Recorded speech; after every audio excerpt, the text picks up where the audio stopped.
It is Thursday, February 7th, 2019, and this is the MMA Beat. Welcome, everyone. I am the host of this program. My name is Luke Thomas. I'm from MMA Fighting and SiriusXM. I am joined by this esteemed panel. You know them quite well at this point.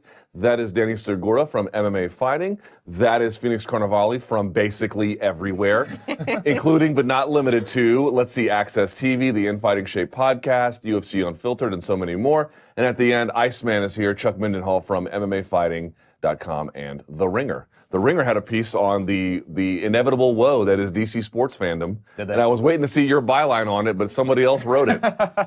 Don't touch that. Yeah, you know what? I could cry this week. All right, there's a lot going on in the sports world, but in particular the MMA world. So we will turn our attention to the biggest topics therein. We will start, lady and gents, I should say, with UFC 234. This takes place at the Rod Laver Arena. I'm sure I'm saying that wrong, in Melbourne, Australia.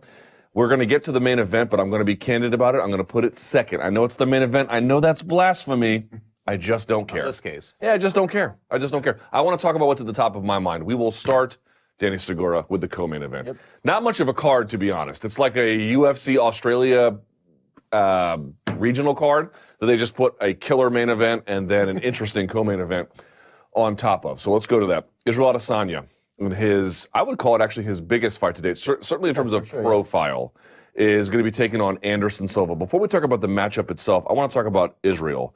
Would you say he's the biggest attraction on this card? And the reason why I ask that is because Anderson Silva is one of the greatest fighters ever, certainly the guy with the biggest name. Yeah. But just from like reading the tea leaves and everything, I mean, all the focus, from what I can tell, is on this guy. It is, and he was placed on this card for a reason, right? He wins on Saturday, then the main event, he's right there lined up with a champion, whoever that ends up being. For sure, he's the central focus on this. We've talked about it. He's got the it factor. He's got everything. He's got charisma. He's got skills, a unique style, exciting. He's got everything. He's got the complete package. He just needs to get the victories and then get that title shot. Just actually get there. But yeah, he is I would say, the biggest character in all this equation, because we know what Robert Whittaker can do. We know what Kevin Gastelum can do. We know what Anderson Silva has done. I feel like for Israel Adesanya, the ceiling there's still questions there. We don't know how great he's going to be. And this is definitely the next step. So yeah, for sure, all eyes are on him in this one. Phoenix, agree or disagree? I agree with him on Israel being a standout for sure, and him. It's not so much about, people keep saying it's feeding the older fighters to the younger fighters, and I think that's a little true. I think it's more getting a name off of a name, and I think that's a big part of what the Anderson Silva narrative is. And I do disagree that the card isn't good, because there's a lot of fights on the card that, You want to die on that hill? Well, it's true. I like Sam Alvey a lot. Okay. I've been interested in De La Rosa for a while and seeing what she can Montana De La Rosa, the flyweight, Montana as well, and seeing what she can do. So I think there's a lot more. There's a couple of fights on there that I'm interested in. You are a nice and generous person. I will agree to disagree, but there are some other gems on the card. Yeah. When there's a female fight that's on the main card and not in the undercard, I'm always like, oh, interesting. What's the narrative here? What are you guys trying to show us? What are you trying to set up? Especially since Hadim is Nadia hasn't fought in like a year, so it was just interesting that it's placed there, and I didn't know the reason for that. Chuck, what's your reading of the tea leaves? Same as mine? If you had, keep the title fight intact. If you had anybody standing in against Anderson Silva from the middleweight division, anybody else, I don't think there'd be the amount of press that it's getting. There's a certain amount of North American press that made the trip. It's getting coverage like a bigger event, and I think really it comes down to Israel Adesanya. I think that it's very similar to me, not entirely like the McGregor versus Brandao fight in Dublin. It's kind of putting him in a situation. Of course, McGregor was fighting a guy, he wasn't supposed to be fighting Brandao, but he ended up fighting a guy that it was Cole Miller. It wasn't like the transference of a brand, but in this case it is. The mojo that Anderson Silva has represented, the entourage is everything that he's represented. You're putting him into a situation, that residual effect is still in play to an extent. The people who, kind of have that nostalgic feel for him. That is all for Israel Adesanya to inherit when he beats him. So I feel like that's the whole setup of the fight. I feel like everybody sort of understands that. It makes it fun, because there is also an element of Anderson Silva still was a sublime striker. Does he shine one last time? That sort of thing. I want to talk about him one more time. Let me roll it back to you, because this is sort of the second part of that initial questioning, which is there's a lot to be gained from a victory of Anderson Silva. No one would say otherwise. but I want to know exactly what you think happens. Let's say he stops him inside 2 rounds, that being Israel Adesanya, so he gets his hand raised. What reasonably is going to happen to him? What can we really say? Is this a rocket to the starship? Is it an important building block, but not that big? Measure it for me. Yes, because you have the title fight right there also, timing-wise and everything else. So basically, you're going to couple those 2 winners. I feel like that's going to be the case. So if he goes in there and he stops Anderson Silva dramatically, and let's say that craziest scenario ever, that it's in line with like Anderson Silva's fight with Forrest Griffin, something like that, where he's showing his movement, he's just bewitching him, and then all of a sudden he hits him with some counters, and you can tell Anderson Silva's out of his league, and then he goes down. I think he just skyrockets, don't you? I mean, I feel like that the way we operate in our hysteria, I think that's going to translate. Also, the way this is being promoted, this is not sort of like the Ronda Rousey Amanda Nunes, where it was like all about Rousey's comeback. Like the UFC is heavily investing within the embedder and all the promotion on Israel Adesanya. So I think there will be some sort of stardom, passed down to him if he's victorious, obviously. And it feels that way. And it also, like, the styles is also interesting because we've known that Israel Adesanya has talked about how Anderson Silva is his hero and all that. And it almost feels like Israel Adesanya is the second Anderson Silva. And just the way, that spinning elbow that he throws and the things that he's able to do in the octagon is like, all right, we're getting like Anderson Silva 2.0. Anderson Silva wanted to fight his clone, right? There we are. Well, I think a lot of it is a generational thing in terms of our fandom. We're looking at the sport evolve, so Anderson Silva represents that generation, and then Israel is representing another generation. And even in the sports science, so many things about it has evolved. As an Anderson Silva fan, I'm so uncomfortable with this fight. A lot of people are, uncomfortable. I want to romanticize Anderson coming back and then winning that title again, and then the question of him being the greatest all time is completely clear to everybody, and we can put him up on that pedestal that we want him to, especially our generation who really came into our own. We didn't ever get closure with him. It was weird because we went to UFC 153. Let me table that conversation. Okay, We're going to get to it. Trust me, we're going to get to it. Let's stick with Israel for just a second here. Phoenix, do you share their enthusiasm? If he wins, let's say something a la Forrest Griffin-ish, how big a win is that realistically for him as a brand, as a promotional entity? He wins the popularity contest. I will also say that I've liked Israel since Glory. I've watched him since Glory. So watching him come into the UFC and seeing what he can do in MMA and not just kickboxing has always been of great interest to me. I think that if he wins the popularity contest as well. Here's the interesting part to me. If you watch the countdowns or you watch less so the embedded, but certainly on the countdowns, he takes Israel Adesanya a real issue with being like, he's the next Anderson Silva. He hates that framing, and you can understand why. He's a competitor.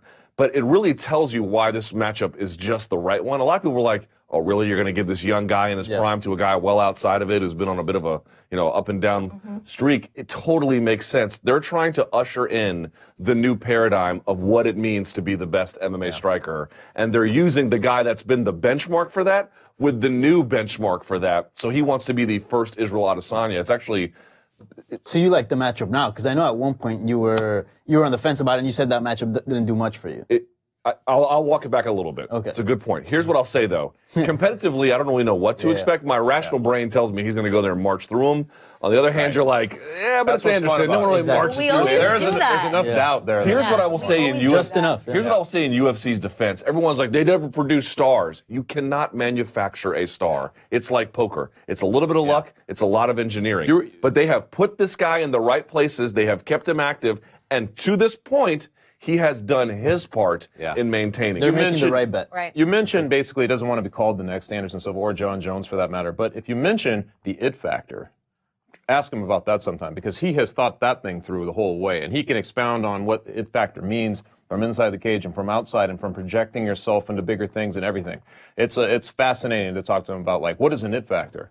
So, I mean, if you're going to tie it to him, I would say that that's his affiliation. He wants to say that he has the it factor, and that's what those guys had. So that's the thing that he would share. Yeah, I think if he gets a really convincing win, he's gonna blow up. Because do you guys remember how big it felt when he beat Brad Tavares? You're like, whoa, wait a second, he did that to Brad Because he was Tavares. supposed to be the first escalation of talent. And then we're like, when he okay, beat here. Derek Brunson, it felt big. And those guys were not title former champions. So you beat Anderson Silva, and pretty convincingly the way he's been performing. He's in lockstep with the hype and the magnitude of his own career. And you're lined up in the same calendar with the champion, whoever wins. I mean, it's just a lot of opportunity the for him. times it's not necessarily always who you fought, but how you fought and Yeah. how you've made an impression or a lasting impression. And I think looking at the guy's movement and what he can do and how he speaks and just his personality and that it factor, I think that's part of the thing that attracts us to him. You were in New York, right? Like you guys were in New York? Yeah, I talked to when him it a lot happened, there, right? yeah. Because he's, Dana White's up there and he's kind of behind a partition. He's kind of at the, Dana White's up on the podium and there's a partition that you can't really see, but Israel's in the back eating pizza and just listening to him, give him his hype. And each time Dana would say something, he's like, he's like, yeah, that's probably true. And then he goes up there and holds court for like 20 minutes. And I was like, it's like that it factor that we like to throw around. I mean, guys who have it because somehow we all warm our hands collectively around a guy like that. We all pin some kind of expectation to it just so we can be in awe when it happens. It also has this colorful language too. People say he doesn't I don't know. I'll leave that part alone. But he has colorful language. So, for example, when he first came in and he beat like Vittori and he was beating Wilkinson, he was like, I'm the new dog in the yard and peeing everywhere. And then the new one is, I love this new one. It was, they say he's the GOAT, but I'm Nigerian. I've been eating goat my whole life. Yeah. It's like, oh my God, this is so great. Yeah. He's doing the Conor McGregor thing where he's calling shots and then living up to every part of it. So I don't know what's going to happen on Saturday. No one really does, but that is always compelling. special and compelling. Now that takes us to the other side of the equation, so I will go to you, Phoenix, as our resident in-house Anderson Silva mark. What do you make of this matchup from his good show vantage? needs one. From his vantage point, they have dangled in front of him this title shot.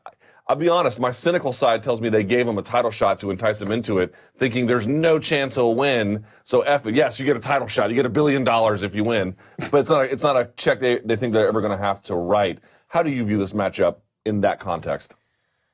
Well, I'm going to answer in many ways, and I'll try to keep it as brief as I can because this gives me kind of gray hair thinking about I don't want to see Anderson fight anymore because it makes me nervous. But then as an Anderson fan, I want to see Anderson fight, right? So it's just this nervous edge that you have inside of you. And I will say that it's a part of it is us as old school fans wanting that romantic feeling of like, can Anderson do it? If he does do it, he has to change. The problem that I've had with him that makes me yell at the screen is he's playing around and I'm like, you don't have the reflexes anymore. Stop playing. Use your fight IQ. You're not as fast as you are anymore. So if he does make those adjustments, especially with how skilled he is and how intelligent he is, then there is that possibility. I do hope for that.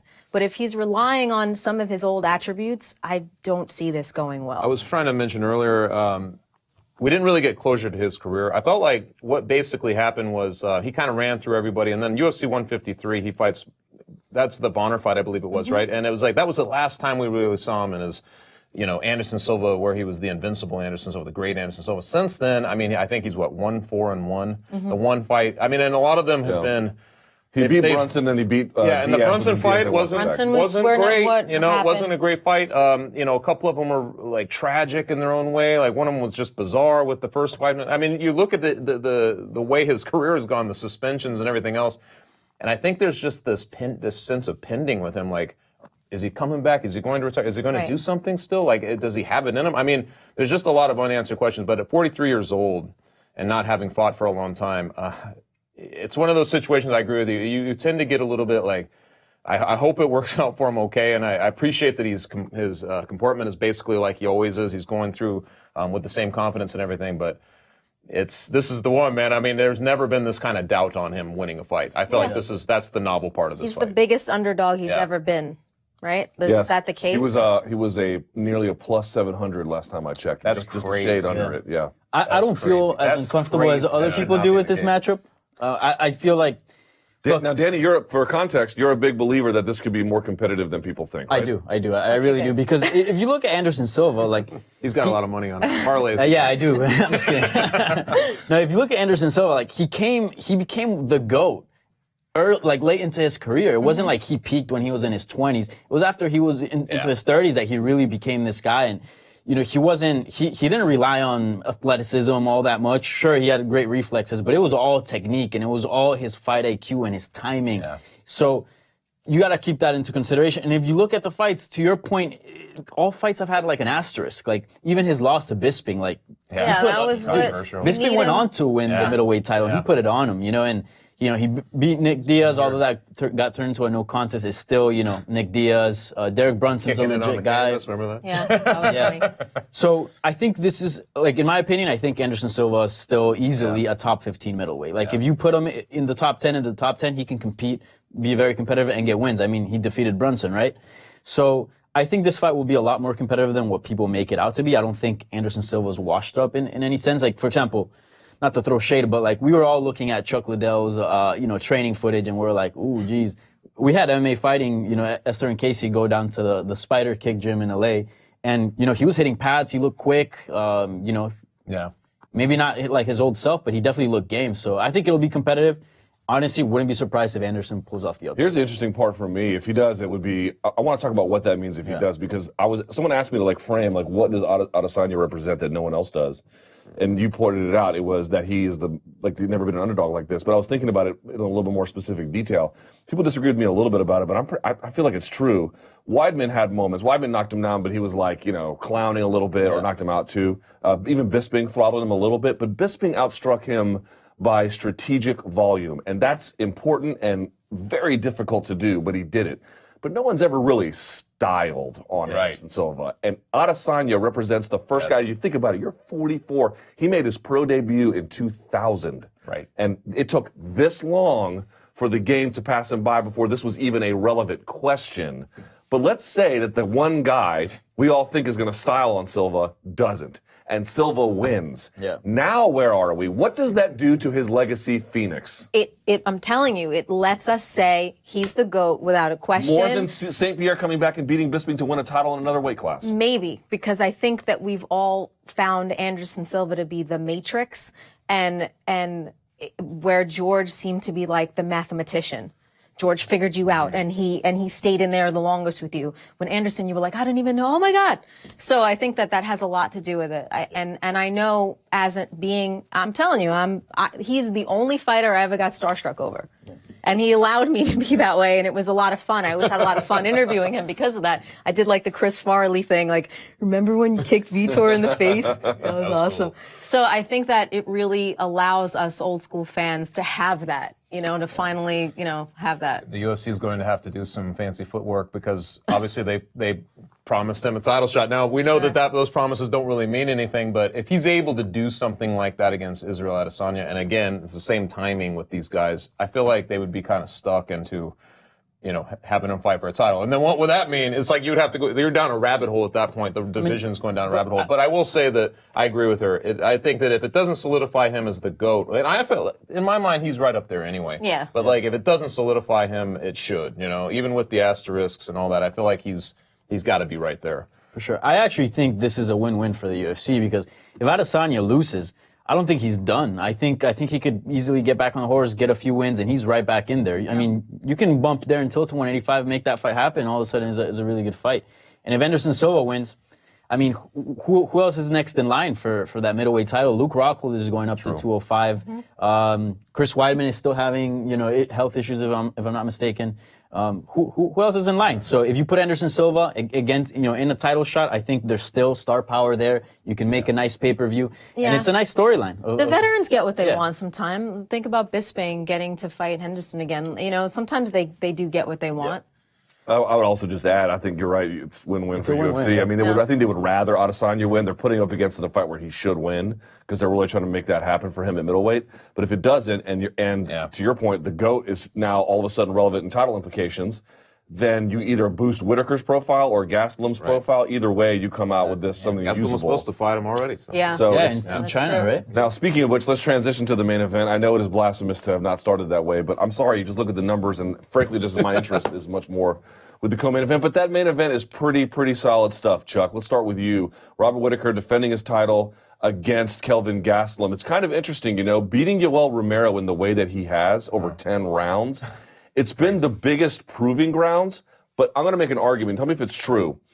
It has been for anyone who paid attention to those fights, either in Chicago or wherever. Was it in Perth where the other one was? Yeah. When you were watching them, you're like, oh my God, dude. Bobby Knuckles is a ridiculous talent. Yeah. On the other hand, facing the same guy over 10 rounds, the lack of variety, I wonder if it's held him down in terms of public perception from outside the hardcore community. I think so. that rematch, even though the first fight was close, I didn't feel like people were clamoring for it. You know, remember when this whole thing went down? So it felt like an extension that was kind of like, all right, we'll accept it because it was a good fight, and you know, it's Yoel Romero against Whitaker. But I thought, I mean, when you look at it, like you just mentioned, in 10 rounds against Yoel Romero, who was literally just death stomping everybody up until that point, all the way from Strikeforce to that moment, and that's a pretty big accomplishment, you know, just to be able to do that. I think the guy, and it's crazy because we're sitting here talking about Adesanya in the moment when Whitaker's finally going home as a champion to defend his title, which is like one of those strange poetic moments that happen in the UFC, and yet we're talking about Adesanya's come out moment first. But you know, man, I think that for him, it's still dawning on people how good he is, and I think that's where it got a little stunted, to go to your question, through that series, because we'd already just seen it. But I think that if he goes through Gastelum any similar way, I feel like I feel like we're going to be perceiving him with a lot different eyes. You know what I mean? I feel like he's going to be, especially with ESPN involved and everything, I feel like he's going to get a bigger push after that. Is that as true, Phoenix, if he's always fighting? He's not always fighting, but if he's fighting a lot in the Oceanic region, if he's fighting in New Zealand, if he's fighting in Australia, more commonly Australia, obviously, can he really get a big boost? I think a lot of it has to do with variety in what you see in champions, right? I mean, what do they say? You're the best champion when who you faced and how many times you've defended. So I think the variety in different matchups is really going to stand out to us, no matter where he is. I mean, I love the fact that he's surrounded by fans. I think a little bit of the light is taking off of him right now because of Israel. But I don't know if it's necessarily region, because like Conor was big everywhere, as an example. It was a personality thing.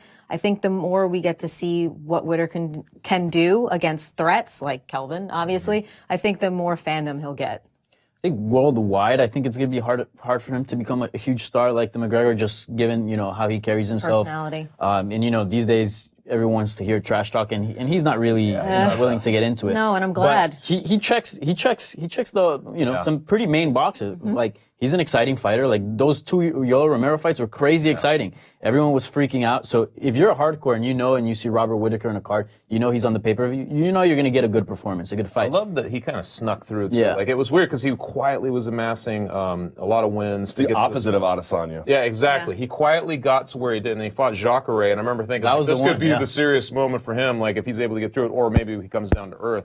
Able to get through that. Then he gets Yoel Romero, and you're thinking, oh, these guys are the ones that they're going to, and then he gets through that. He just keeps doing it. I mean, it's just, he is amazing, but he is very quiet in how he goes about it. So then, Danny, a fight against Kelvin Gastelum, who is also kind of I won't say accidental contender because that's not fair, but you know, he's had his ups and downs too. The Chris Weidman fight didn't go his way, and then you could say the Jacare fight, little dicey. So he's obviously very talented. He even dropped Chris Weidman. He put it on Jacare too. It's just it's not been these Adesanya performances or late Whitaker or whatever. Yeah. So what reasonably do you make of this fight when you think of what's the important storyline here between Whitaker and between Gastelum? What stands out to you? Well, I think Kelvin Gastelum always, like, whenever he's putting against the wall, whenever he's put in a really tough situation, he lives up, right? Like, if you look at, like, Uriah Hall destroyed in the tough house, and, like, you're like, all right, well, now Kevin Gastelum, who's, you know, not really an 85er at the time, you know, how is he going to do it? And then he goes in there and does what he does. Kelvin Gastelum is a very complete fighter, man. Super crisp boxing, really good wrestling, tough as nails. I mean, he's a complete package as far as fighting. In many ways, he's very, very much like Robert Whitaker. I would say he even has more tools because I feel like he's more of a wrestler than Whitaker is. But man, if he gets a win, that's a young guy. You know, he had an interesting fight with Tyron Woodley as well. I mean, there's something there too. So he has an interesting storyline, and if he wins, I think it opens up several options as well. What about you guys? Any prevailing narrative for this one? Here's the one I struggle with. I don't know that there's a prevailing narrative to it. It's an interesting fight. It's a worthwhile fight. It's two very, very, very good fighters, but there's no story that I'm aware of. No, not really. And for me, I personally don't need it. I don't, but I know that fans do. The story to me is like who's better. Yeah. If there's some type of interesting drama in there, okay. But I just sometimes wish we would stay away from manufacturing stories or even looking for them when the story could actually be how good both guys are and what led them to each other. Fair point. I mean, the UFC always wants a story. Yeah, and I get it. I mean, I get it. And they still have both fights in the co-main and the main. I mean, the story is literally connected, I think. So that's really the only story. Right. So the one's feeding off the other, essentially, as almost like a four-man tourney. Yeah. in a way, right. And I do think, though, if the winner of the main event wins impressively, and this is kind of always true, but it's especially true here. So let's say, Whitaker has finally gained real respect as a highly, highly talented fighter. If Gastelum goes in there and dusts him, you're going to be like, what? Yeah, I know. Or conversely, if there's another scalp added to Whitaker's collection, I think it will only I just hope that Gastelum, if he does win, and dramatically he says, "I'm going back to 170," just see the reaction. Drop the belt right there. I don't want this new belt. Ugh. All right, let's talk about UFC. Oh, anything else from the card? You mentioned Montana De La Rosa on the main event, or the main card, rather. Anything else, boys, that stands out to you? Sam Alvey fighting Jim Crute. I like. That's gonna be an interesting. You know what's funny, Yeah, man? they're Is I both like- come to fight. I like guys like Lando Venata. I like Yeah.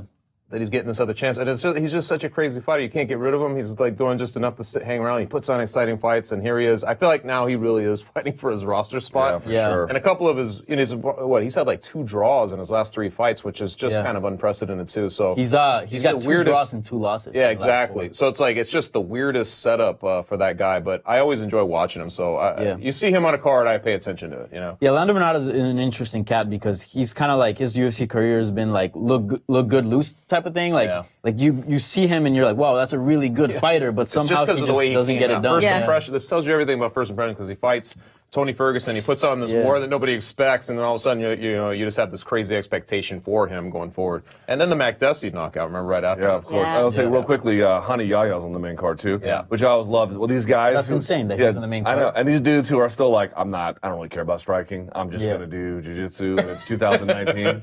You gotta love those guys. Yeah. So he's on the card as well. Also, one quick note: it's pay-per-view, ESPN, Fight Pass. It's not ESPN that. Plus, so it's Fight Pass, ESPN, pay-per-view. Keep that in mind. I don't Okay. know why they do it that way, but they do it that way. All right. So they're speaking of ESPN Plus. I'm just lazy. I know, it's too much. There was UFC Fortaleza over the weekend. A lot of interesting things come out of it. I want to talk about ESPN Plus for a second. Now, Bob Iger of Disney had announced that up to this point, they've had 2 million subscribers to ESPN Plus. And they added 1 million since September. And of course, they added around 600,000 or so around UFC Brooklyn. I got a feeling, though, that nobody saw that Fortaleza card. I know there was a lot of Twitter talk about it at the time, but the Super Bowl was the next day. And I'll just be candid, any piece of content I did on my radio show, YouTube, whatever, like no response. I don't think a lot of people saw it because there was no real television component, like, Cerrone versus Hernandez. The main star, which was Jose Aldo, I know it was co-main event, but he was the biggest star on the card, doesn't speak English. It happened in another part of the world. It wasn't in prime time. Do we feel like some of these cards might get buried, at least early on, before the real fan matriculation happens? I'll throw that one to the table. Is it just my irrational No, I fear? think that's probably true, man. I mean, and I think that it was kind of going on anyway. The original Fight Pass shows, those ones that were going on like Singapore and things like that. Yeah. They'd come on at weird, very odd hours, and I felt like, so you were either catching people getting them later, like you'd always get the, hey, I'm just finally catching up on the fights, those type of things. But I felt like to watch the live stream was pretty low.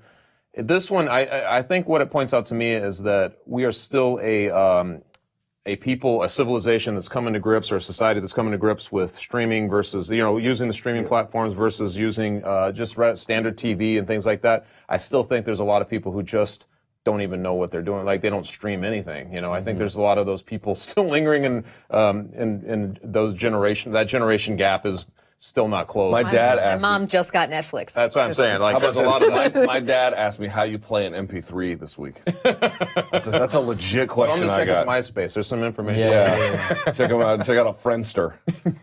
Anyway, that's just a concern I have. Someone was like, well, it's like Netflix. Do you guys watch everything on Netflix? Well, no. I'm not worried ESPN Plus will do well. I'm pretty sure it's going to do well. What I'm saying is every piece of content inside of Netflix or every piece of content inside of ESPN Plus, is that necessarily going to be seen?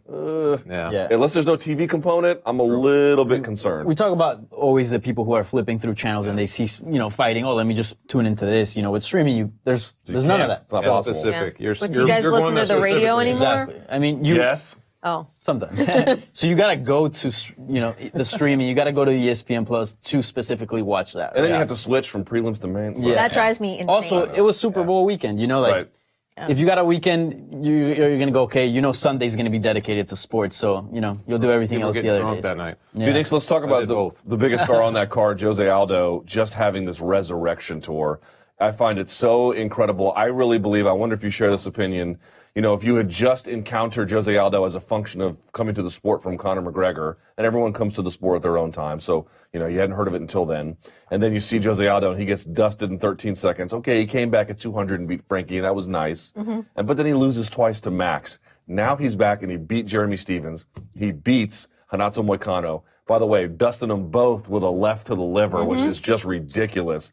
It makes me so happy, not to see these other gentlemen lose, but that Aldo reminds people of what a great he is. Do you share my sentiment? I do. I also think that it reflects well on Max Holloway. Yeah. Because Yeah, of course. I really still feel like he doesn't get enough respect for whatever reason when I talk about him amongst people, right? So I do think that if it does depend on when you come in. And it also makes you say, oh, he's not done. He needed a break and he fought some really intense fighters. That is why he lost. Or everybody has everybody's number. After a while, no matter how good you are, if you don't flip things around or you don't strategize, you become predictable. And Conor was like straight down the middle. And Max was like straight down the middle. And if you don't fight Jose that way and you let him move where he needs to move, he's a threat. And he will be for a while. Yeah. It reflects well on Conor too, obviously, because Yeah. he's got the wins over both guys.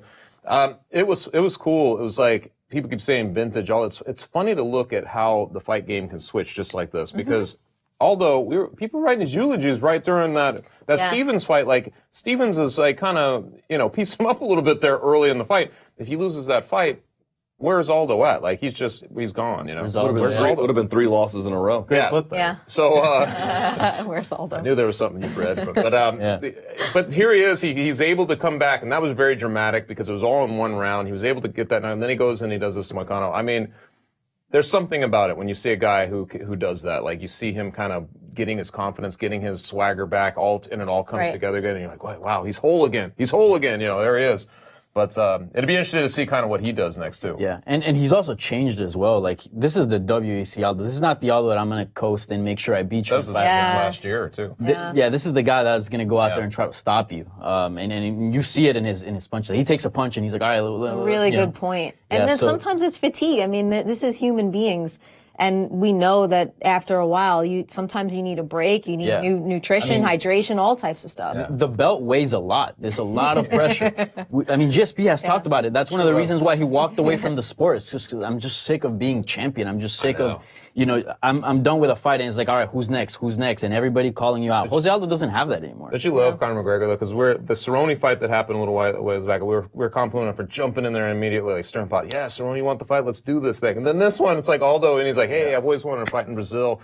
He sets it up again. I'm like, McGregor is just such a masterful Twitter. I was going to go the whole show without mentioning him, but you have ruined it. Wow, what are you talking about? Come on. It's impossible to talk about Aldo without talking about McGregor. Yeah. in part. But you could talk about McGregor, but less so his. You don't have to bring up his genius. Although I agree, his resume is. I don't know if it's genius, but it's just like he understands the hysteria of the moment because every time I'm like, okay, what's he going to say? And then he jumps in again. It's just funny to me. In his next life, he'll be a part of somebody's marketing team. That's true. To me, it's always like 12. I don't know. It's just always like interjecting himself into the conversation. Yeah, no. But the point being is, do we think is another title shot possible as long as Max stays champion? Do we think very quickly? No, for Aldo? no. Look, I think. Really?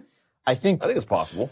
I mean, who wants to see Holloway Aldo 3? I think both their fights went pretty similar. Like, we kind of know how it's going to go already.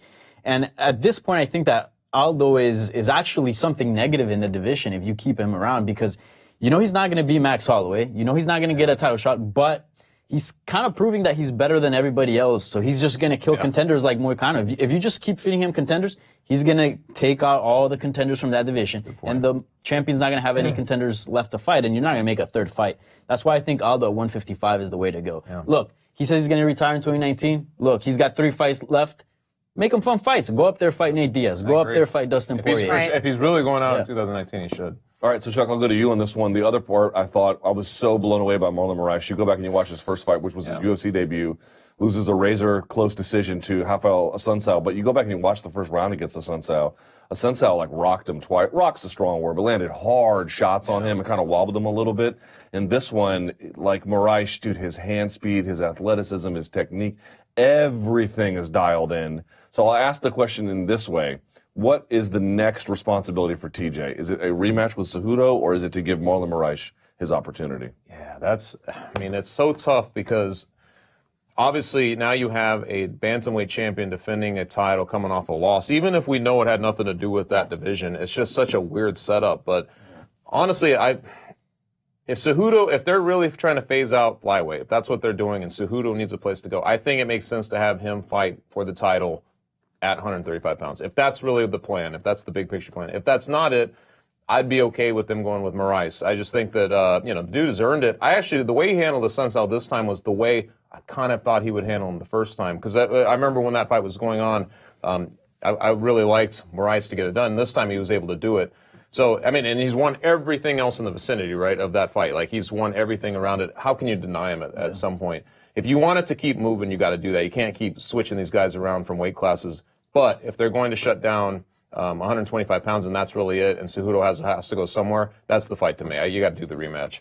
That's what I don't like about the champ situations, is because it holds up divisions, and then we have to have this conversation, and then the guys that fighting the other guys in that original division are like. And whoever loses always was like, So I feel it really, we'll see what happens with Cejudo's division. We'll see what happens there, but I would like to see Marlon go for it. I really would. I had wished that he was in the UFC way earlier. I watched him play spar Edson Barboza, and just like, he's just a really good athlete. He's like just a tremendous talent in the sport. So I would love to see that.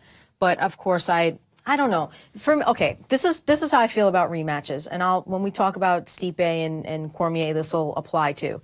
This is why they should happen. There was some controversy that led to you being confused about the decision. It was a super, super close fight, or both guys have worked their way back to each other. So this rematch, I guess the controversy with TJ and Cejudo is probably the reason for it. But otherwise, then I don't need it. I get the point of the controversy, but for me, it's like, what's the controversy? Like, Henry Cejudo went in there and punched TJ Dillashaw. Right, but everybody says, not everybody, but lots of people think it was too early. Yeah, it was an early stoppage. But the facts are, okay, let's eliminate the stoppage. The facts are is that Henry Cejudo hurt TJ Dillashaw. Dillashaw didn't have the balance to stand up straight, and he kept getting punched repeatedly after. You got dropped 3 times. Exactly. Yeah. So this is what and you guys know I'm a big fan of the flyweight division. I've been saying like the flyweight division is going to stay around. Well, shocker. Yeah, well, I'm more like a bantamweight, but put on 15 more pounds, but you can fight it that way. Yeah. Almost there, Chuck. But no, here's what I think should happen. Look, I thought they were thinking about maybe keeping up the flyweight division, but I don't think that's happening with a few things that we've heard here and there. I think, Henry Cejudo said John Moraga was cut. Jose Torres on the MMA Hours said Dustin Ortiz was cut. So it looks like it's going to end. But here's what the UFC should do.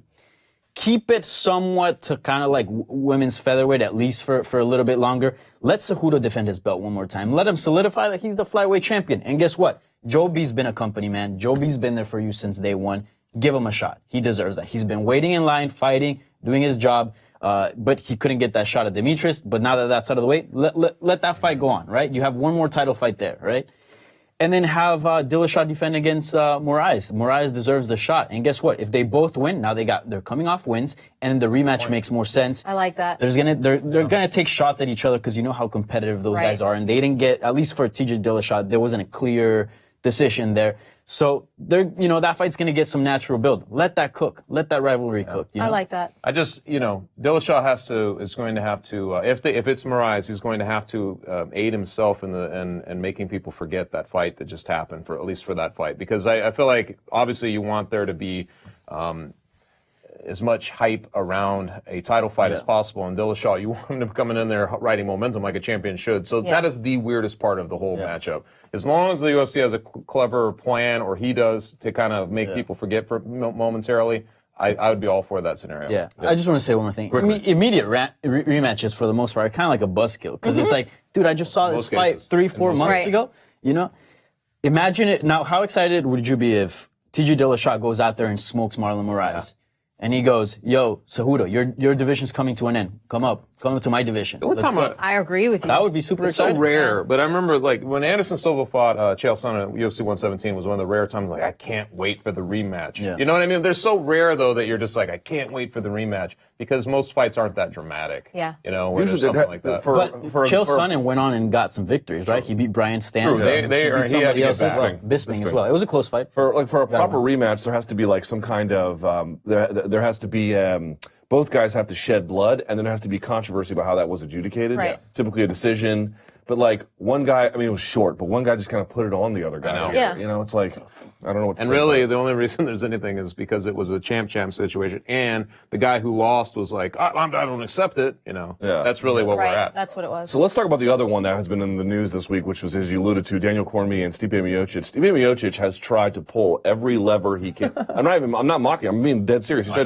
to, not real levers, metaphorical levers. What can he do to effectively lobby to get a rematch? And the latest iteration was at first this like heartwarming video where, you know, he's the fireman and he's playing with his kids and he has nothing bad to say about Cormier, but he does say at the end, you know, this guy owes it to me. And then Cormier comes out on Twitter, like with a totally different tone and goes, I don't owe anybody S.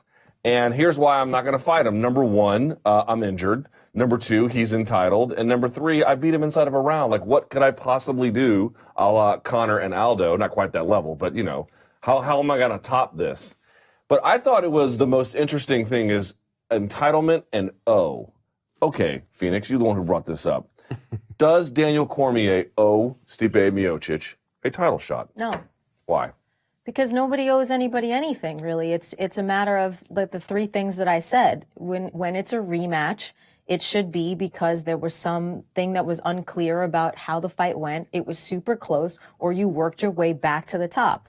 I'm not saying Stipe went all the way to the bottom, but it's like smoke somebody, prove it, get yourself back there, and don't wait, because that's a big part of the problem. And I'm not them, and I'm not in business, so it's easy for me to say this, but sometimes I think it's that championship money that people are like, give me the title shot, because there's obviously a big difference in pay.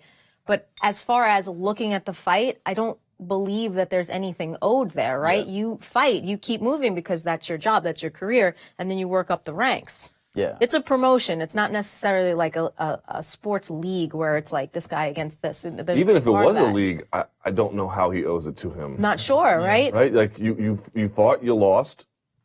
I don't Is know. Is it I don't because know he about that blamed word the eye owed. pokes? Yeah. Like, is it with the eye pokes? Is that what he's saying? don't Has know. that happened? I didn't hear Not- much of that this time. Okay. The word owed is probably the wrong word. Now, deserves, like you could say, like, does he deserve another crack at it, given that he had broke the UFC's heavyweight title defense Sure. record, things like that.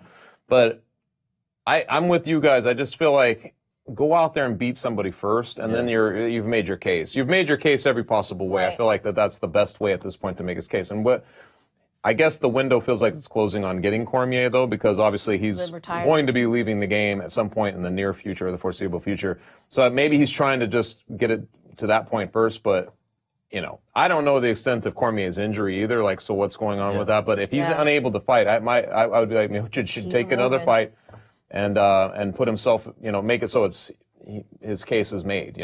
I would favor Miocic to beat every other heavyweight. Yeah, I agree. You know what I mean? It's not like I feel like, ugh, it's a tough road to the top. Bro, I think it would smoke everybody. Not Kane? named. Okay, Kane's coming back, but if he had already been fighting at this point, he wouldn't even have to be worrying about Right. that. And you could just, get right back to it. Because, like, Kane's fighting Francis. We saw what Stipe did to Francis. Yeah. It's not, like, in debate. So, like, the fact that he's waiting, it's now compounding his problems, it seems to me. Danny, where do you come down on this? Yeah, I think for the most part, immediate rematches are lame and they don't work.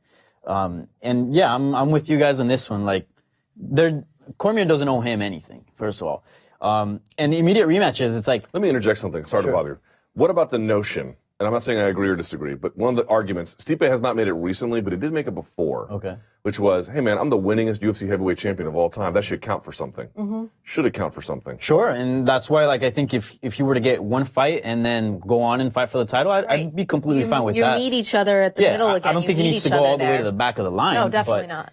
But I do agree that there needs to be something else because it was a clean fight for the most part. It wasn't like an illegal strike was landed. Look, you lost and I'm sure you guys like interviewing fighters. If you interview every fighter and you're like, oh, would you like to face this person that you lost to? Almost every single fighter will tell you, I would love to fight every single guy that I've lost to. I want all the rematches possible. So I'm not blaming Stipe for that. Plus, he wants the money.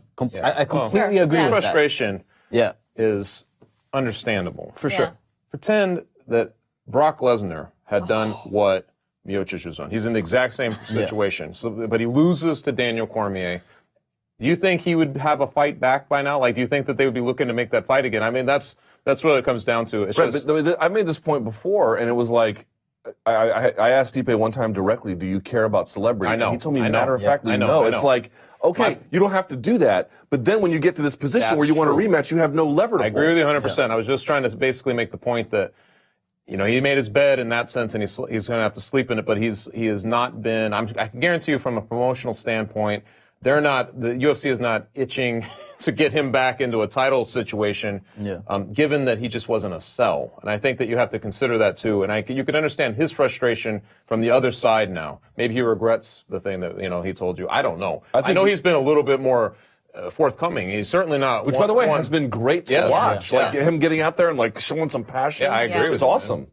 I just think, you know what's crazy to me, the whole thing, two takeaways from it. One is like, everyone here on this table has a positive view of Stipe as a fighter and as an athlete and as an ambassador for the sport. But kind of all of us are like, there's just no controversy here, man. You just kind of got to get another one on the books, and then we can have another discussion. Let's say he rematched, well, I don't know if it's JDS or whoever's at the top of the division. I can't even say. Let's say he fought Curtis Blades and just crushed him. You'd be like, all right, there you go, fine, good to go. Yeah. So one, it just sort of tells you, I think I'm not saying we speak for the fans, but I think we have a similar view in that regard.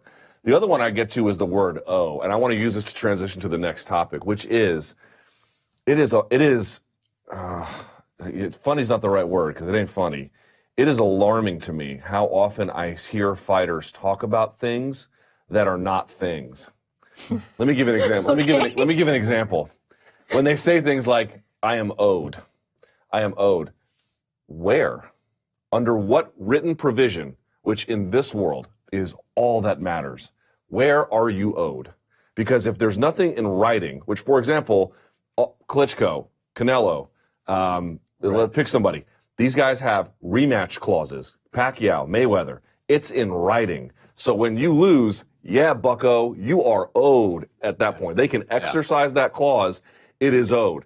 If it's not in writing, this is not a thing. You are literally inventing language to say it's not real. And you're looking at it from a very legal sense. But no, like it's not these guys, it's the only sense that matters. When you say true. someone's I totally agree with you, but I feel like a lot of times they're appealing to like a sentimental sense when they're saying that. Like they're saying but that's sentimentally, that's like a what gentleman's I owed that, agreement, you know? right? But this is nothing. Right. This is, I agree. This is a I'm thing just- that doesn't exist. So this is my point about the next topic, which is Colby Covington. Now, Colby is a guy. Well, hold on, because he's No, doing. I'm laughing. Because I actually like Colby. I know the rest of the MMA media hates him. I don't find hate him hysterical, and I'm the only one. I get it. I'm the only one. But to me, he's funny. I find him poking the bear hilarious, and that's just me. But he has said this week that he wanted to sue the UFC and that he's willing to sit out. Now, I'm assuming that some of these threats are just idle, that he's ratcheting up the rhetoric, but he keeps talking about the exact same thing. Namely, I was made a promise. I am owed. And promise was the word he used about making certain money, about title opportunity. And it's like, one more time I'm going to ask, where in writing is that? Because you saying you were promised, dude, the organization, they honor their bout agreements. The UFC's actually Wait, but he won an interim title. Doesn't that mean? Oh wait. This is my whole point about this. It's like, dude, is it in writing? No. Then there is Right. no You're such exactly thing right. as a promise. This is an organization that can break verbal promises like nothing. What do you make, Danny? I'll go to you on this one. Of Colby's entrenched position. I feel like at the beginning was somewhat good for his position because it was catching the headlines. It's still, regardless of all this, is still building a fight with Usman because he's got beef with both Usman and Woodley. So whoever wins, he should be good on that and sort of kind of solidify his position as the number one contender and just getting it out there over and over again.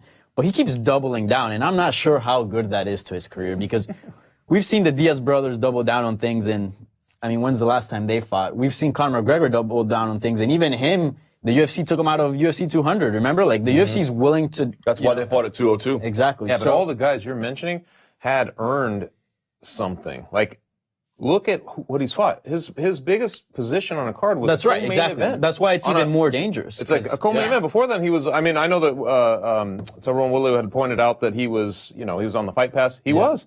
He's been on like Fight Pass things. He's basically been buried. He's been submerged on cards. He finally starts to break through. I believe he thinks his station is here, and he's given that impression, which feels a little bit like, I don't like almost like Andy Kaufman. We've talked about this before. It feels like we're dealing in some kind of side theater, like some side reality or something. But it's really here. And so the UFC is like, they've got him perceived down here. It doesn't make sense. Basically, he hasn't proven yet from their perspective that he's even worth anything. I think he comes down to, like, in a popularity sense, and if you take those things into consideration, he has elevated his status. So his Twitter following must be up. The awareness of the MMA community of Colby Covington is up. He is an interim champion. He does got beef. Was. Yeah. He does have beef with both Tyron Woodley and Kamaru Usman, but the UFC's like, okay, that means nothing. There's an analogy that he used, and I don't remember the names that he used in it, but he was like, if a coach doesn't like a player, that doesn't mean that the team doesn't go to the Super Bowl. And you're like, that doesn't work, because that's a whole team and you're an individual. If I go to work and I piss off my boss, or I'm not available for when they need me to be available for some event, I lose out on that promotion, right? I lose out on the money or whatever it is, and they just keep it moving. I think a lot of it has to do with the fact that they need to keep things moving. They need to keep fights moving. There's too many fights. There's too many says things. that the UFC has one version of what happened. He's got another version of what happened. And you don't know He's who to not known believe. for his sincerity. He goes through his whole life like giving you different smoke and mirror tricks. I'm like, it's one of those situations you're like, I just feel like they have totally different perceptions of who they are. What happened Also, even. this is the fight game, man. The fight game is not fair. Things are not going to work out, and he's banking on, well, I did this, 2 + 2 = 4, so that means I should be getting the next shot, but it doesn't. And at the end of the day, the UFC has and it hasn't for other makes people. the call. Yeah. Has he truly cleaned out the division enough to get that title shot? Let's say the interim thing never happened. Well, I think with No. I think so. With Askren aside, No. So are you asking me, should he be the next in line for a title shot? I would say yes. I think he he's should be the next. clear Right. number one contender outside of Kamaru. Yeah. Right. Like by far. Him and Kamaru 1A, 1B. Yeah. Is what Okay. I would say. It's just to me, I see this over and over again. I know we're beating a dead horse to a degree, but like this thing about Project Spearhead and about collective representation, it's like I don't understand how you can look at the contracts or have your manager look at the contracts and think you are owed anything. Right. They wrote, like, Tom Brady is playing a game and enter into an agreement where there's a collective bargaining agreement dictating so many things about his experience in the NFL. You are signing away the rules as written by the UFC completely virtually. I mean, you might haggle here or there. And then to think you're owed, I mean, I understand why, because you're putting in so much sweat equity and you're working your ass off and you're getting victories and you're going to the White House and you're getting more media opportunities. But in the end, it's like going to the bank. Hey, I can't pay my mortgage, but here is my sweat equity and here is my hard work and here's my good intentions. It's like that's not what pays. Do you think it'd be easier if it was clearer on what interim titles are, when we should have them, when we should strip people? Because it just seems like it's a case-by-case basis. Yeah. And I think that is what presents a lot of these arguments. I think it's a much bigger problem than that. That is a symptom of the fact that these guys are all, in Tyron Woodley's words, which I want to get to right now, they're playing the UFC's game. Let me quickly get to this before we get to Under the Radar. Tyron Woodley spoke to our own Mark Ramundi after the UFC 235 presser. Speaking of Colby, Tyron was like, Colby can't win doing this. He's going to take it from me, was what he said. I have had my run-ins. We're playing their game. They're allowing us to be here. I found that a correct assessment, but a stunning admission for a guy who'd been butting heads. What do you make? It sounds to me, Phoenix, like he got put through the ringer and realized, if you ain't Conor, this is just the game you're playing. Yeah. I completely understand it. I know Tyron really well. I've worked with him several times. I've done his podcast and things like that. He's like, he's really looked upon in a negative way. And I know that the way that he would butt heads with them is because he was really trying to just take care of his career, choose the fights that were going to, line his wallets. It's not that he's afraid of anyone. He's not afraid of anybody. It's just that it was like, this would be a good one. That would be a good one. I could make that happen. He was trying to dictate the moves. And they just did not like that. And he realized, you know what? I just got to fight. I just got to make myself as legit as possible by just beating everybody they put in front of me. And he let that off of his shoulders by trying to plan things and just making his moves on his own. And I kind of agree with that in a lot of ways, because if you did let all the fighters dictate everything would be a mess. The worst job I think in the world is to be a matchmaker for that, knowing that there's so many events and there's so many fighters. I feel like Thanos, like there's just too many. There's just too many people, too many fights. I wouldn't want that job.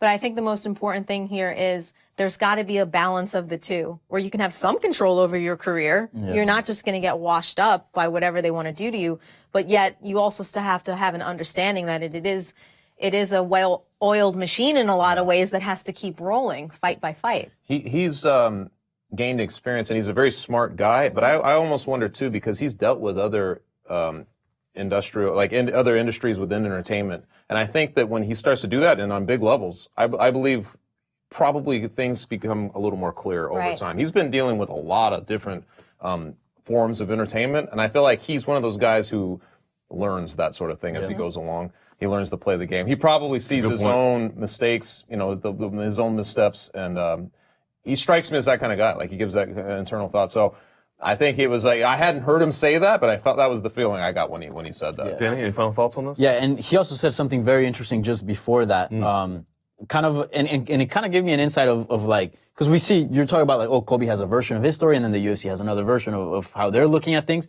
He gave me a good insight on how the UFC looks at things. He goes, look, at the end of the day, they're putting the infrastructure, it's their pay-per-views, it's their streams, it's their cage, it's their cameras. They're putting on this platform for us to go in there and perform, but it's their show. Right. It's not our show. So look, I'm just gonna go in there and fight, man. Just go in there and fight. Like, that's all you gotta do. For you to try to change that and sort of take ownership from that, that's a game that you're more likely not gonna win, unless he even said, unless you're Conor McGregor, maybe you can do that. Yeah. But for now, this is their show, this is their game. You go in there and play and get the benefits. This is my point, that they don't believe in the value of collective representation, even though it's quite evident. But if they don't believe in it, what can you do? Right. All right, time now for Under the Radar. We'll go down, starting with Chuck Mindenhall. What's a story in MMA and combat sports that passed through, maybe didn't get a lot of attention, but it's kind of cool, kind of worth a mention? Chuck Mindenhall, I will start with you. I don't know if it's 100% official, but it's all the whisperings from his camp and from people around him. It sounds like Chad Mendes may have fought his last fight in the UFC. And that's kind of one of those situations, man, where you look back at a guy like that who I think, he was a world beater for a long time from the WEC, where I think he was undefeated in the WEC going into the UFC. And between like 2010 and 2014, that guy was amazing. The only guy to stop him was Jose Aldo. And if it really is the end of the line for him, man.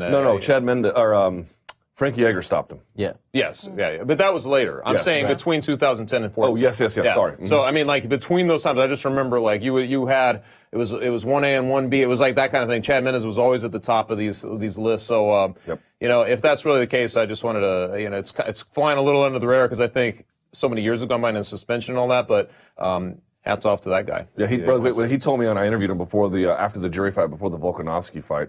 He was like, dude, I did not that he didn't miss MMA, but he took the 2 years off and ran with it. Like, it did not sound like he was, I mean, yes, he wanted to get back competing, but he was not one of these guys who was like, the wet dog being left outside in the rain. He's not that guy. He was off and doing things. Yeah.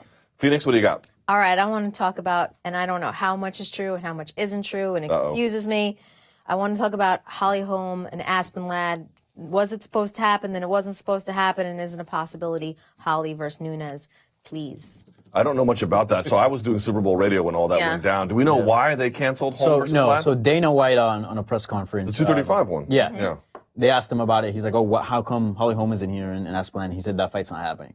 And then you have Amanda Nunes teasing, saying that possibly they're trying to book her and Holly Holm. Oh, God, really? Yeah. It's gotta happen. I'm all about it that. It has to happen. Yeah. It has to. But Aspen Ladd's probably like... Yeah. Chop liver. All right, Danny, what you got under the radar? All right, so Mr. Vanderlei Silva, a guy that's been around MMA for quite some time, really a legend in the sport, recently spoke to a website in Brazil. I'm forgetting the name now.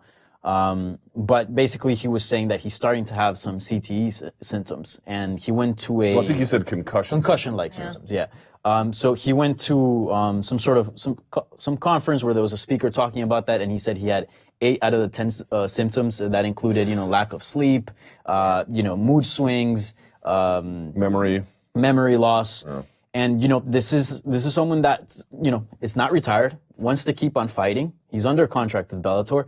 And, we know the wars that he's been in, and we've also heard about the gym wars that he's been in as well. So, and, this is an interesting story because, and very sad one, because I remember like a while ago when, I don't know what tough season it was, but Kyle Kingsbury was whatever tough season he competed in. And he was talking about how like his dad is much more okay with him, doing a career in MMA than boxing because of all the brain damage that's dealt in boxing. He was saying like, look, in MMA we got wrestling, jiu-jitsu, so, it's a lot less. But man, I'm thinking really MMA as we kind of know it, it's been around since like the 90s. The guys really that are getting old now that are phasing out are the Vanderlei Silva one. And so we don't really know the consequences of MMA, the consequences of all these crazy fights that we're seeing. I mean, we know the Gary Goodridge stories and stuff, but I think in the next 5 years, when the Vitor Belforts, when all those guys start, getting older, I think hopefully we don't see much of this, but I think, Yeah, you got to wait. we'll see. Yeah, we got to wait and see, but very sad story. Oh, very somber tone there taken by Danny Segura. I'm teasing. I will go with, last but not least, Khabib Nurmagomedov was, I don't know if he was asked in an interview about it, but I saw the headline and I read a little bit of the article, which was he had told, I think maybe Russian media outlet or somebody, maybe he was even on social media, that he was not going to do the PSA. You'll recall that the Nevada Commission said you could have either a 9-month suspension or a 6-month suspension. If you do the 6 month, you have to do an anti-bullying PSA. And he told the bullying NSAC or bullying NAC to go get stuffed, which I just kissed and enjoyed because I thought that they hammered him financially in a way that is totally indefensible, and that you often see fighters, including even Mayweather, it's kind of like a you scratch my back, I'll scratch your situation if you're powerful enough, but most of these guys just genuflect, hat in hand, please don't kill me. Khabib didn't show up, and it's like, I'll take your maximum suspension, thanks. Go F yourselves. I'm not doing the PSA. You rarely see that kind of thing. You do not see fighters show that lack of compliance, and then he says he's not going to fight in Nevada anymore. We'll see about that, but I kind of enjoyed that. I was like, you can make your own anti-bullying PSA. You should have Tommy Toehold produce it. That would be great. That would be good. Shouts to Tommy Well, I Toehold. think he tweeted something out and like hashtag the PSA, but it was a picture of his boy punching Conor McGregor in the back of the head. Oh, is that right? Yeah. I didn't see that. That was funny as well. Gotta look at the hashtags, man. But he also was like, this is a place where there's gambling and prostitution. It's a big misnomer. There's no prostitution in Las Vegas that I'm aware of. You can do it in Nevada, but not in Las Vegas. I have inquired. No, I'm teasing. But he was, I didn't agree with the moral stance he was taking in that sense, but like telling the commission who was just trying to hammer people to look tough to go get stuffed, ooh, I put that right into my veins. Thank you. All right, that is it for right now, but we are not done. No, ladies and gentlemen, we are going to continue. We have taken your tweets, and we're going to answer them now in a segment we call After the Beat. So you don't have to go anywhere. We're coming right back. We'll answer your questions in about 10 seconds.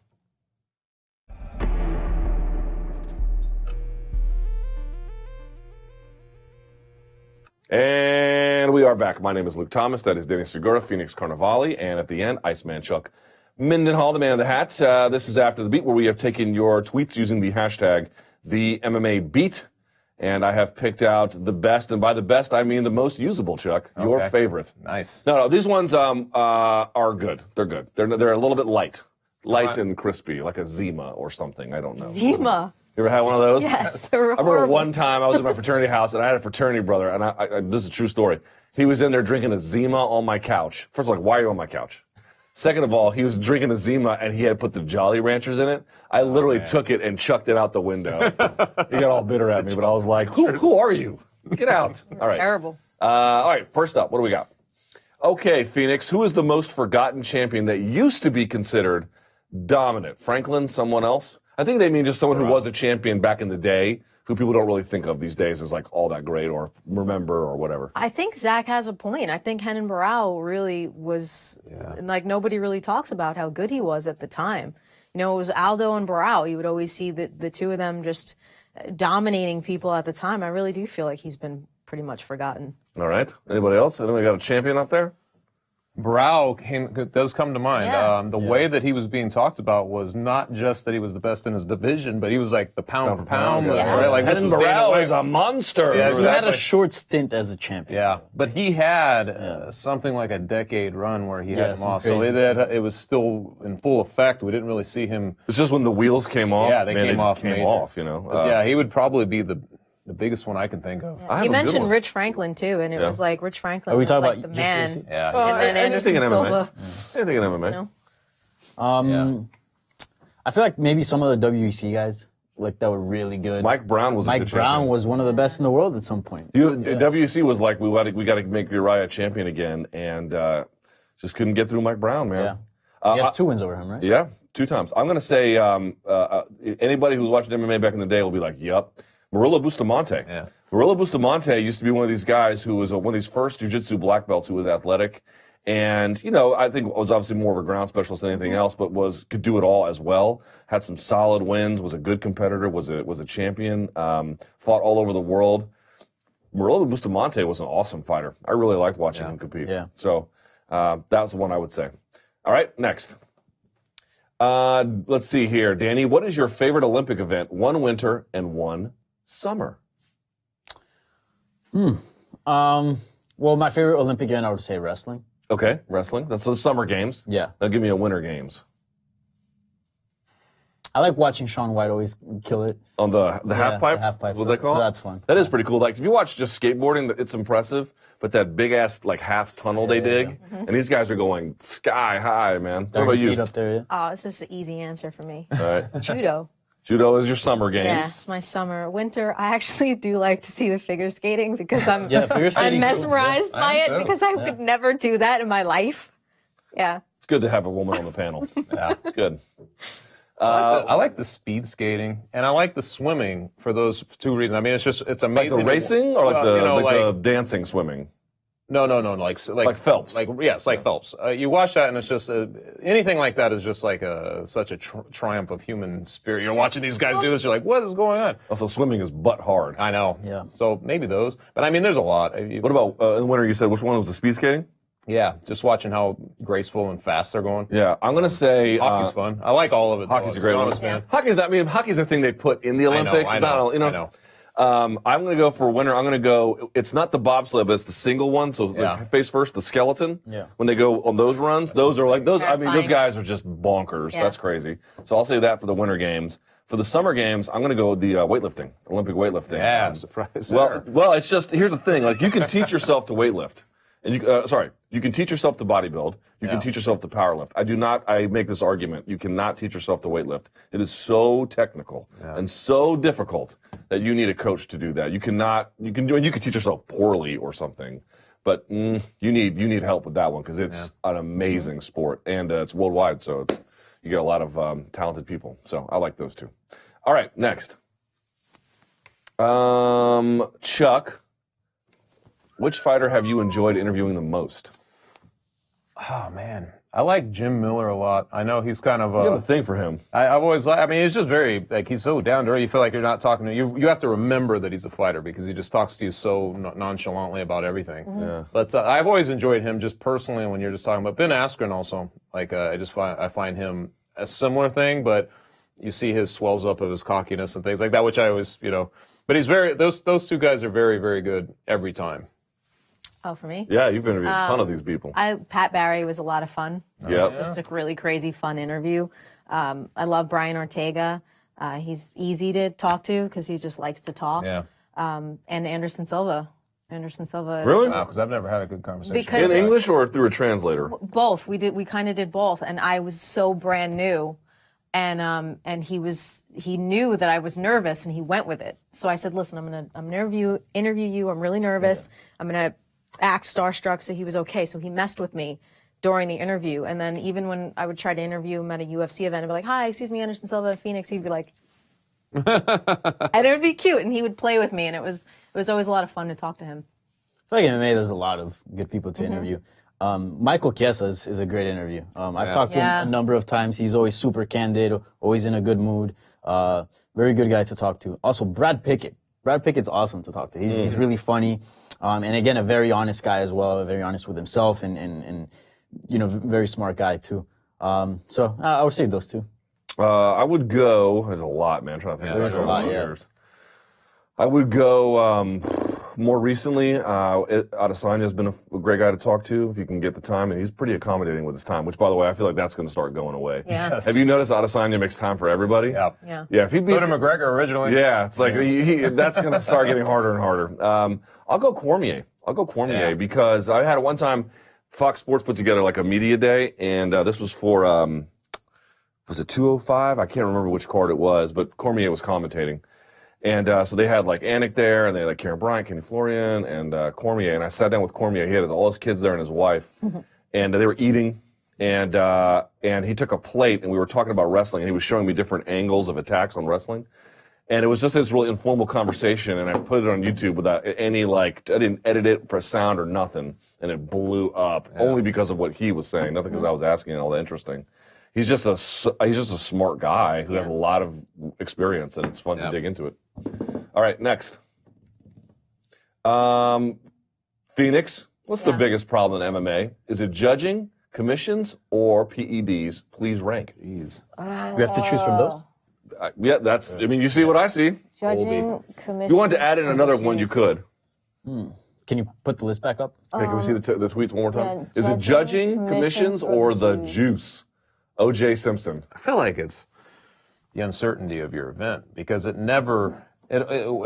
Things change so often that you have to be a true MMA fan. You always have to be like willing to roll with the punches, like literally, because a card that is designed one way becomes something else. Somebody has to step in. You have to be really adaptable to these cards. To me, that's a problem, but I don't know. That's just like injuries, things like that. The red flags of USADA, all the things that come up that can intervene. It's just the uncertainty of an event.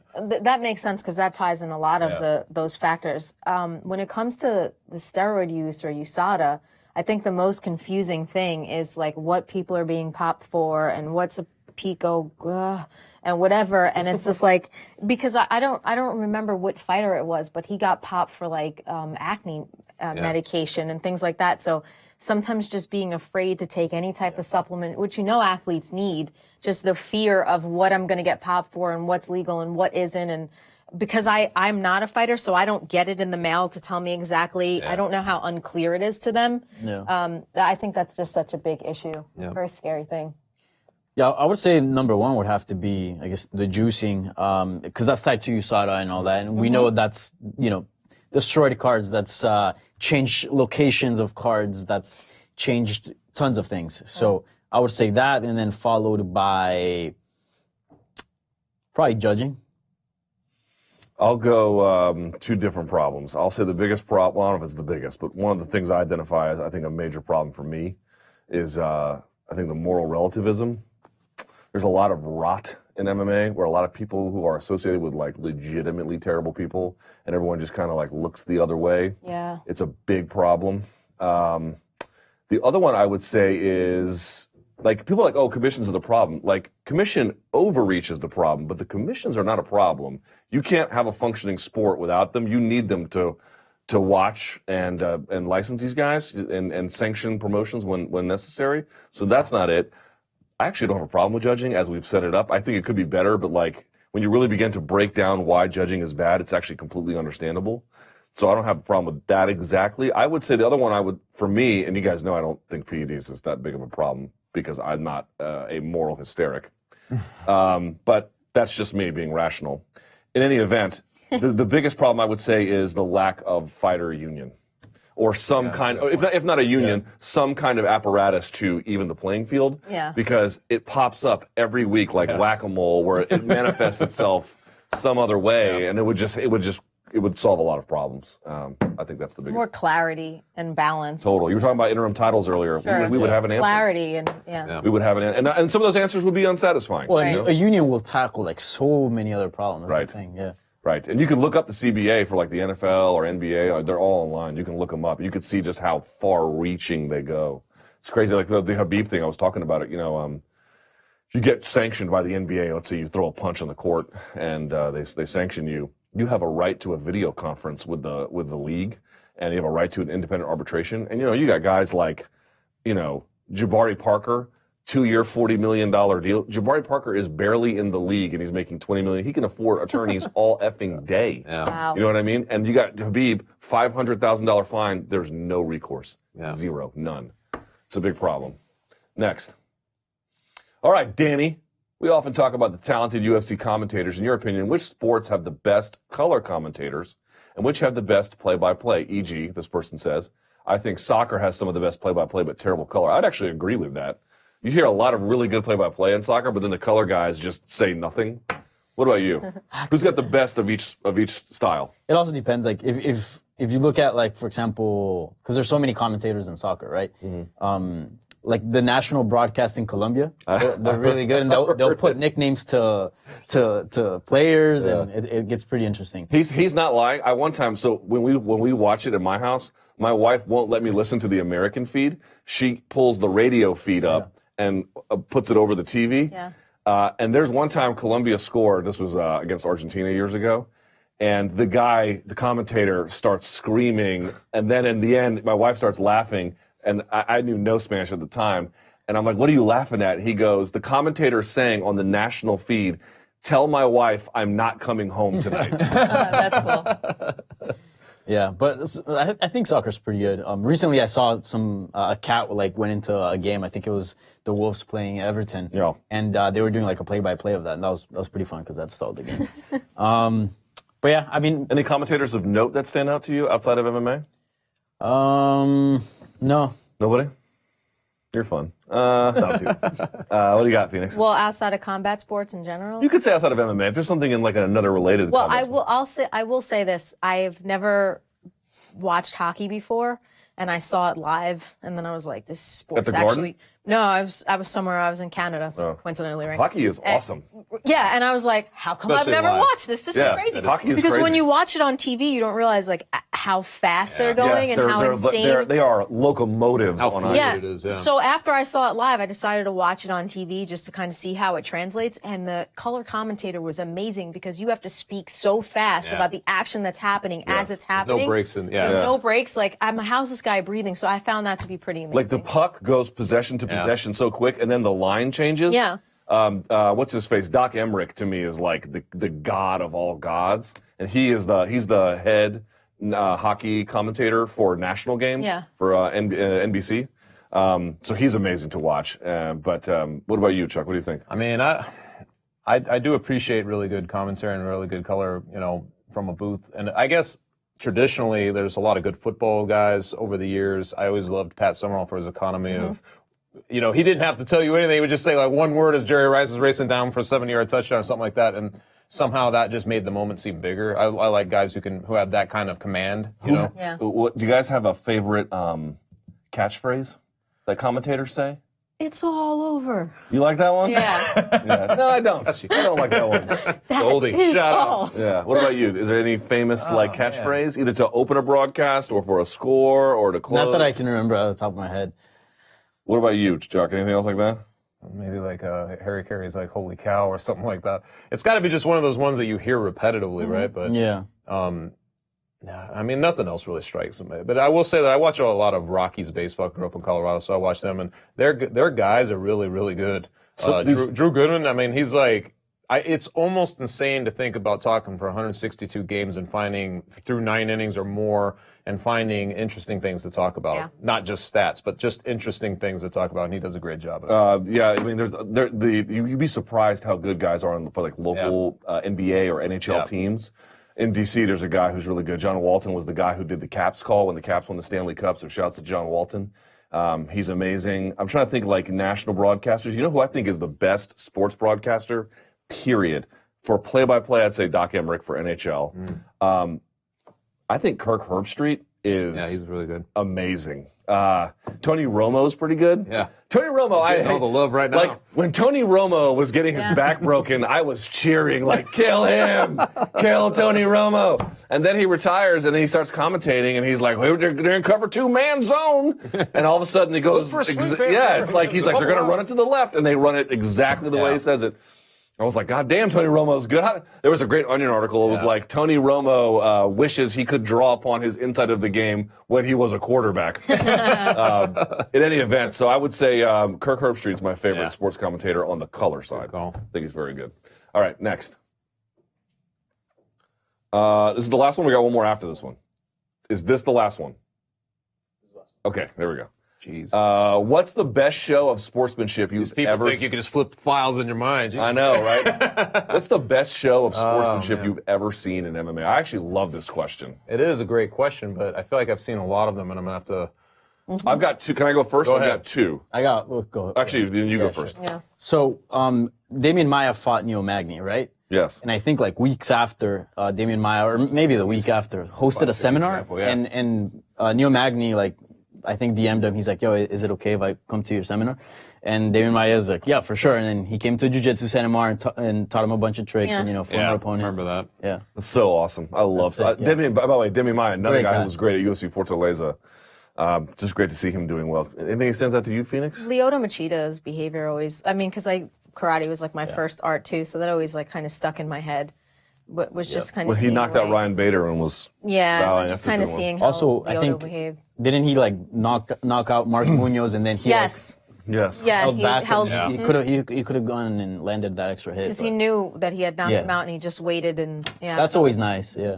I don't Brian have Stan a, I has don't some have a real moments. specific... Looks like I can name 20 lack of sportsmanship. That's true. There are a lot more examples Yeah. of that. I mean, I feel like I've seen a ton of them. Like, Pat Barry, I know that when he, there's guys who shout out something that happened tragically in our country that, or whatever, and you're like, wow, how'd they have the presence of mind to actually talk about these things and their situations? So you could go that direction. But I feel like this sport doesn't lack that. I feel like there is a lot of sportsmanship. Even the guys who hate each other, you'll see them embrace after a fight or something like that. And there is something about the threshold coming down at that moment that I really love about the sport. I'll say I was captured iconically by our own Esther Lynn was when Mayhem Miller defeated Kazushi Sakuraba and then stood up and bowed. I've got and that and all blown up stuff. in my office. It's set. really Yeah. iconic because of the way they shot it, or the Yeah. way she shot it, I should say, with the lighting and then the moment and then the look on everyone's He's face. just flat. Yes. Basically, for him. Yeah, it was great. It's one of my favorite moments as well. So there you go. All right, we're done. Joe, the cameraman, there we go.